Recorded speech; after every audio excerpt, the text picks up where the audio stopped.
Loli ngamuk dituding tak punya kerjaan gara-gara sering main TikTok.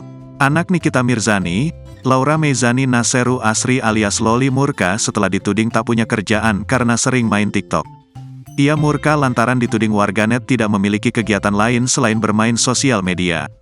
Tudingan itu muncul lantaran remaja yang kini melanjutkan pendidikannya di London, Inggris itu terlalu sering bermain aplikasi TikTok.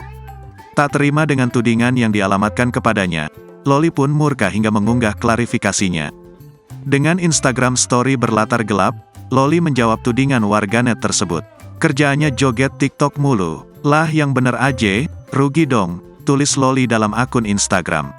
Loli menegaskan 24 jam dalam hidupnya bukan hanya untuk bermain TikTok. Emang bikin TikTok 24 jam? Bikin TikTok cukup 30 menit aja gimana? Aku main TikTok buat hiburan aja, katanya.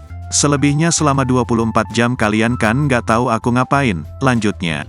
Tak hanya dinilai menghabiskan banyak waktunya untuk bermain TikTok, mantan anak sambung Antonio Dedola itu juga sering melakukan siaran langsung di sosial medianya.